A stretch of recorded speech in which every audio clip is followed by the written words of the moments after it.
क्या Iran America के राष्ट्रपति डोनाल्ड ट्रंप पर कोई बहुत बड़ा हमला करने वाला है?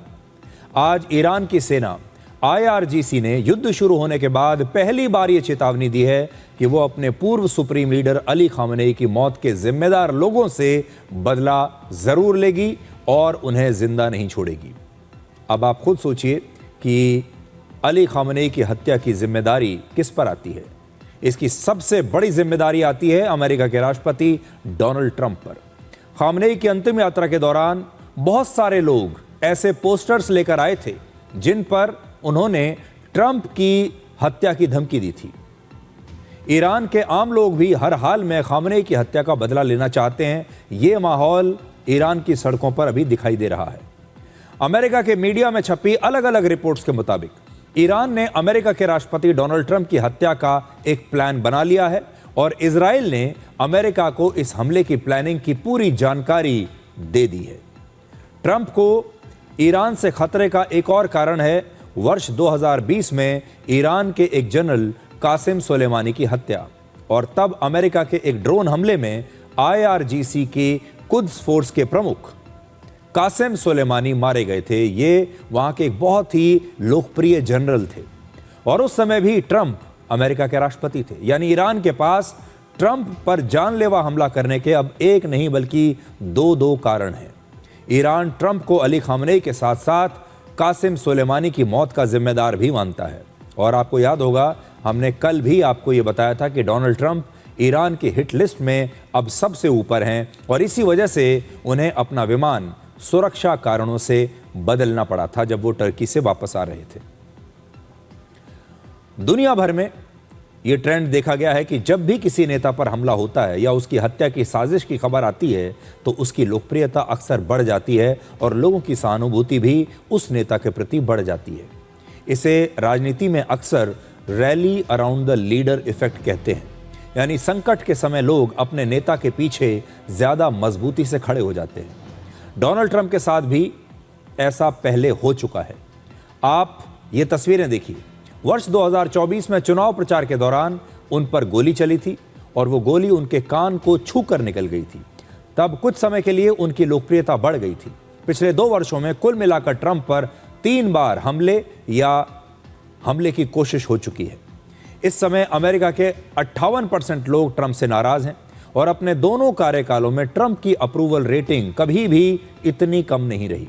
उनकी लोकप्रियता ऑल टाइम लो है। अभी बड़ा सवाल है कि क्या यह नई खुफिया जानकारी सिर्फ सुरक्षा से जुड़ी है या इसके पीछे कोई राजनीति भी हो सकती है। अमेरिका के एक बड़े न्यूज़ चैनल CNN के मुताबिक कुछ अमेरिकी खुफिया अधिकारी ये मानते हैं कि ये इजराइल का ट्रंप को भड़काने का एक नया तरीका भी हो सकता है ताकि ट्रंप ईरान के खिलाफ और सख्त रुख अब अपनाएं। यह भी हो सकता है कि जानबूझकर यह खबर इस तरह से प्लांट की गई हो ताकि अमेरिका में डोनाल्ड ट्रंप के प्रति सहानुभूति बढ़ जाए और उन्हें एक ऐसे नेता के रूप में देखा जाए जिसकी जान को अब विदेशी ताकतों से खतरा है।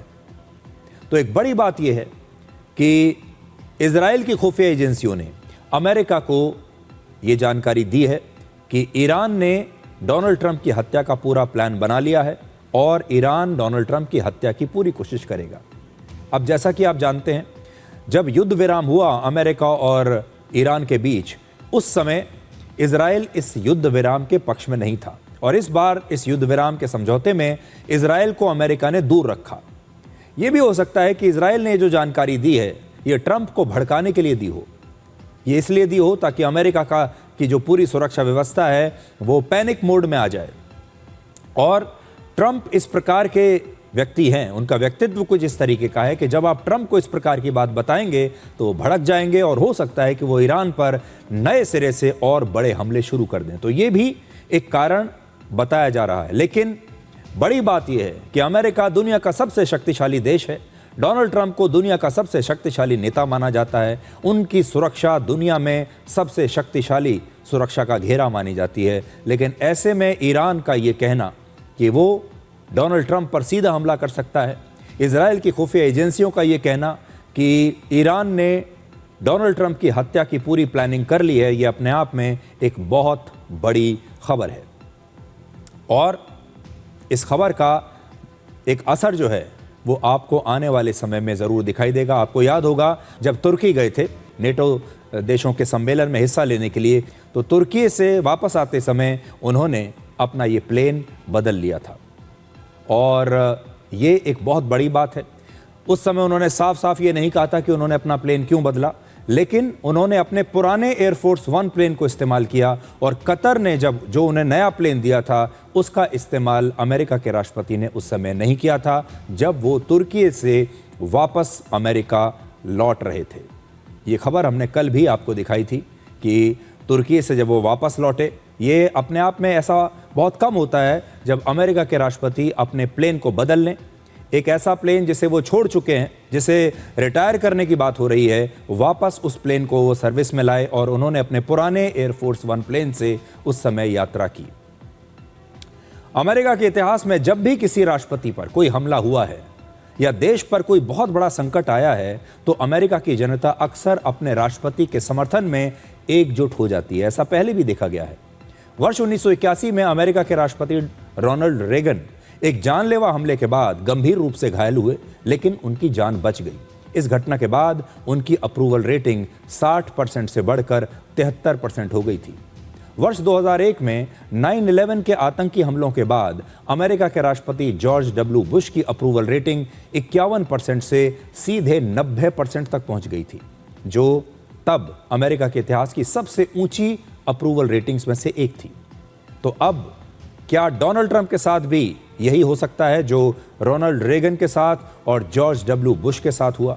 यानी जैसे ही अमेरिका के लोगों को ये बात पता चलेगी कि उनके राष्ट्रपति की जान खतरे में है और एक दूसरा देश अमेरिका के राष्ट्रपति को जान से मारने की प्लानिंग कर रहा है, तो हो सकता है कि अमेरिका की जनता के बीच डोनाल्ड ट्रंप के प्रति एक नई सहानुभूति पैदा हो जाए, उनकी अप्रूवल रेटिंग पहले के मुकाबले ज़्यादा बढ़ जाए और यह भी हो सकता है कि डोनाल्ड ट्रंप इस समय बड़ी परेशानी में है। उन पर इस युद्ध को रोकने का ज़बरदस्त दबाव है और वो लगातार ये कोशिश कर रहे हैं कि ये युद्ध उन्होंने शुरू तो कर दिया, लेकिन वो इसमें से निकले कैसे, और ईरान उन्हें इस युद्ध में से बाहर निकलने नहीं दे रहा। बड़ी बात यह है। तो ऐसे में यह भी हो सकता है कि ये एक नया एग्जिट प्लान हो कि सारे लोगों का जो ध्यान है वो इस बात पर चला जाएगा कि डोनाल्ड ट्रंप की जान को खतरा है और इसके बाद डोनाल्ड ट्रंप जो भी फैसला लेते हैं, चाहे वो ईरान पर और बड़े हमले का फैसला होता है या फिर युद्ध विराम का फैसला होता है, उस फैसले को अब लोग एक नई दृष्टि से, एक नए नजरिए से देखेंगे। वैसे ईरान के लोगों के बारे में यह कहा जाता है कि वो बदला लेना कभी नहीं भूलते, चाहे इसमें उन्हें कई महीने लग जाएं, कई साल लग जाएं या कई दशक लग जाएं। ईरान ने अगर यह तय कर लिया कि वो बदला लेगा तो फिर वो बदला लेकर ही छोड़ता है। एक उदाहरण मैं आपके सामने रखता हूं। वर्ष 1989 में ईरान के पहले सुप्रीम लीडर रुहुल्लाह खोमैनी, आपको याद होगा, उस समय खोमैनी ने मशहूर लेखक और उपन्यासकार सलमान रुश्दी को जान से मारने का फतवा जारी किया था। सलमान रुश्दी पर आरोप था कि उन्होंने अपनी किताब द सैटेनिक वर्सेस में इस्लाम का अपमान किया है। ईरान के सुप्रीम लीडर ने यह फतवा जारी कर दिया और इस फतवे के बाद रुश्दी को अपनी जान बचाने के लिए लगभग 20 साल तक छिप कर रहना पड़ा। 20 साल तक वो इस डर के साए में जीते रहे कि ईरान उनकी हत्या कभी भी कर सकता है। इसके बाद रुश्दी कुछ कार्यक्रमों में सार्वजनिक तौर पर दिखाई देने लगे। जब बहुत समय हो गया, 20 साल पुरानी बात हो गई, तो सलमान रुश्दी को यह लगा कि अब तो ईरान के लोग भी भूल चुके होंगे। अब वो धीरे धीरे सार्वजनिक स्थानों पर नजर आने लगे, धीरे धीरे बाहर निकलने लगे।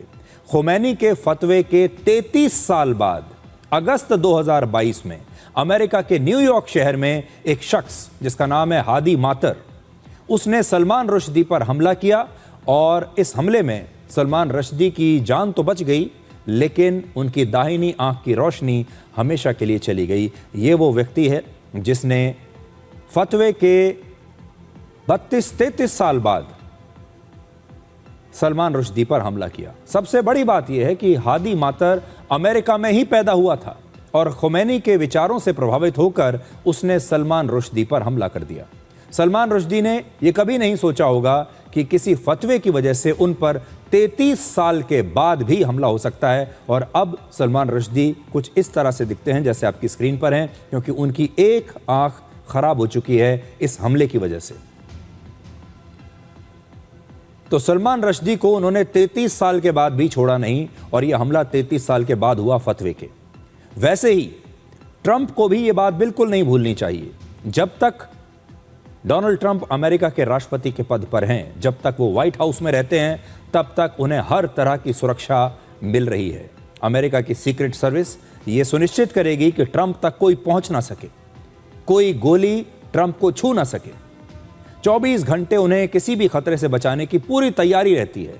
लेकिन जब डोनाल्ड ट्रंप अमेरिका के राष्ट्रपति नहीं रहेंगे, उनकी असली चुनौती तब शुरू होगी। इसलिए ईरान ने जो धमकी दी है, यह अपने आप में खतरनाक हो सकती है, और ये जो खतरा है ये ट्रंप पर अब आजीवन मंडराता रहेगा। हैरानी की बात यह है कि ईरान डोनाल्ड ट्रंप को मारने की प्लानिंग कर रहा है, लेकिन थोड़ी देर पहले ही डोनाल्ड ट्रंप ने एक सोशल मीडिया पोस्ट में कहा है कि अमेरिका ईरान से बातचीत तो करेगा, लेकिन युद्ध विराम अब समाप्त हो चुका है। यह है उनका लेटेस्ट पोस्ट डोनाल्ड ट्रंप का, जो उन्होंने थोड़ी देर पहले किया है। The Islamic Republic of Iran has asked us to continue talks, we have agreed to do so, but the United States has stated to them in no uncertain terms that the ceasefire is over.